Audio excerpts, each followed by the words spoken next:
So the term superfood is thrown around a lot. However, quinoa is a grain deserving of the title. Only problem is that it's super duper sad. So today we're taking our quinoa and turning it into something that we actually want to eat. Let's make it less sad. If you like fun, funny videos that'll help you cook better, eat better, and live better, make sure to hit that subscribe button because I'd love to see your beautiful faces around here more often. So like I was saying before, we throw around the word superfood a lot, but I think quinoa really deserves the title. It is the Wonder Woman of superfoods. Now most people think of their protein as coming from animals, mostly because animal protein has 9 essential amino acids which are the building block of our body and our muscles. Usually, they're not found in any one plant source. This one amino acid might be really abundant in black beans, but another amino acid won't be, so you gotta combine it with something else. That's why rice and black beans are such a great combination. But all those 9 essential amino acids were not found in one plant source until we discovered quinoa. I mean, technically the Peruvians discovered it like a really, really long time ago, but if it's not on the shelf at Whole Foods, does it really count as discovered? I mean, come on. So the only problem with this miracle food is that it's usually really sad. No one ever looks forward to eating quinoa. And if you do, you're a masochist. But have no fear, that's why I'm here. It's the worst rhyme ever. That's like the dad jeans equivalent of a rhyme. So I'm gonna tell you 5 things you're doing wrong when cooking your quinoa so we could take it from sad to pretty good.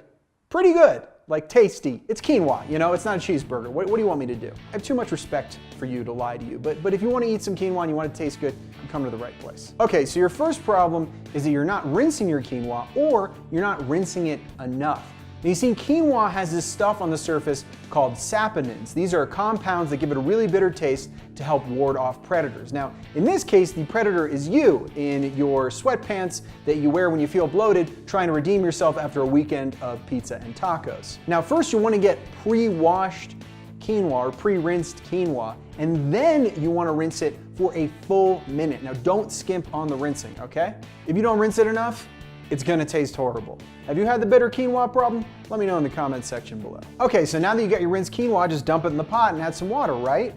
Well, you could do that if you want it to linger in your office fridge while you go out for a burger with your coworker, because it's gonna taste super boring and feel like punishment. That's a perfect segue into problem number 2. You aren't adding anything else to it. You're just cooking it in water. So what we're gonna do today is make a quinoa pilaf. We're gonna put it on a medium-low. Now I don't usually use this induction cooktop for this kind of cooking, so forgive me if I make it a little too hot or a little too cold.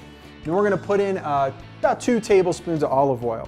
Now this is like a quick weekday kind of carb that I like to make, so I don't really pay that much attention to measurements, so I just kind of eyeball it, which I implore you to do yourself. So once the oil's in there, you don't really even have to wait for it to get hot. We're gonna put on our aromatics. I'm using some onion and some bell pepper.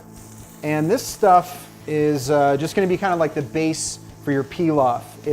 I'm making what we call a sofrito, which is kind of like a Spanish Cuban base for your whatever you're cooking. Should probably get something to stir this with too. 1 second. There we go. So yeah, we're just gonna stir this around occasionally. And this is not gonna need a whole lot of attention. You're gonna do it for about 10 minutes. Like, feel free to go do other stuff. Just don't leave it to cook for the full 10 minutes undisturbed. But so instead of just standing around while this sautés, I'm gonna go grab a beer actually. Best thing about not being on the Food Network is that I don't have to talk through this entire process, and I could just speed up the footage on the other camera. Worst part about not being on the Food Network is I'm not on the Food Network. So, you know, take the good with the bad. Greatest is one of these versatile recipes you can adapt for pretty much anything that's in your fridge, not super strict, so you know, go to town, go crazy, do whatever you want. It'd be a good time to show off my sweet Miami knife, the skyline of Miami. Look at how wonderfully tacky it is, like the city I call home. All right, so we're starting to get a little bit of color. I can smell it, it's nice. Maybe you can see here. Translucent, a little bit of color. Next thing you want to do is add your quinoa that we've rinsed thoroughly, as I described before. Now you want this to infuse with the oil, so we're gonna cook that for about 5 minutes. Usually I get impatient and don't do it for the whole 5 minutes, but for you guys, I'm gonna do the whole 5 minutes. Now you wanna pay a little bit more attention to this than you would pay attention to your aromatics, because it'll stick to the pan if you leave it alone for too long, because you don't want it to burn. sick burns. They're great for Twitter, not so much when you're cooking. Am I right? I'm so lit. I understand the kids' vernacular so well. We're gonna put in some garlic. It's about 4 cloves of garlic. And then we are going to put in some spices. I got cumin, paprika, and red chili flakes, smoked paprika. I thought, you know, cumin goes really well with Cuban food. And since we're making a sofrito, I thought, hey, why not? Put it together. And you just wanna stir that around for about, I don't know, 30 seconds so it starts smelling real nice. Don't wanna burn your spices here. Okay, so that smells real nice. Next, we're gonna put in half a can of diced tomatoes, and we're gonna put in some parsley. It's about 2 tablespoons.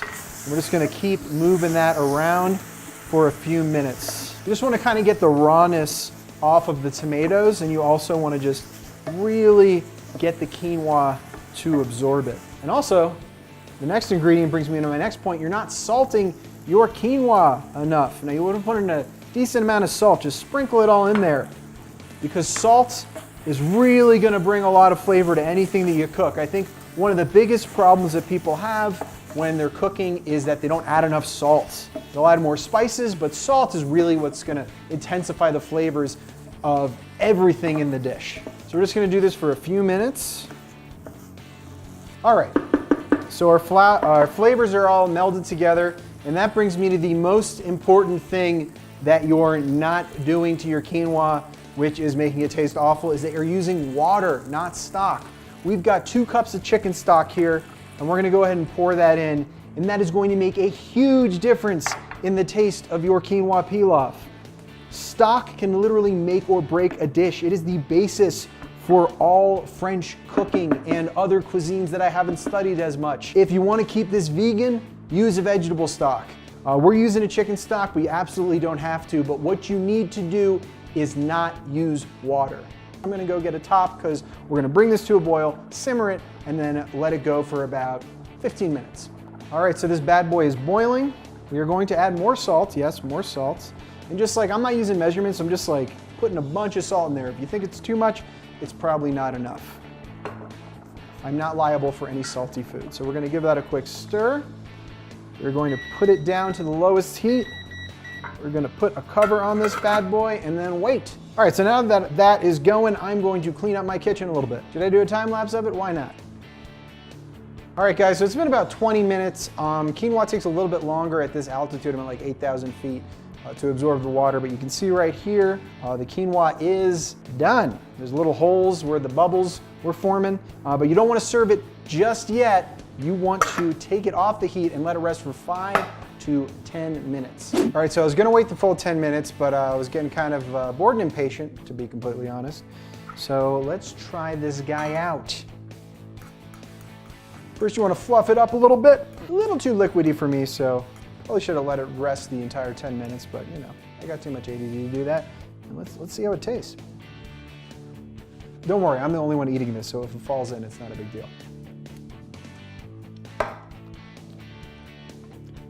Pretty darn good. It's not a cheeseburger, it's not fried rice, but it's pretty darn good.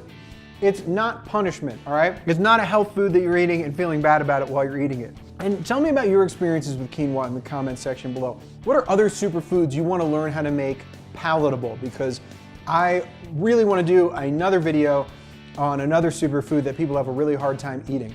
I did one on kale right up here, but I want to know what you guys want to see. Make sure to check out my other Make It Less Sad videos. I will leave a link right down in the description. Well, it looks like we took our quinoa and made it a little less sad. Until next time, this is the Hungry Gringo, signing off.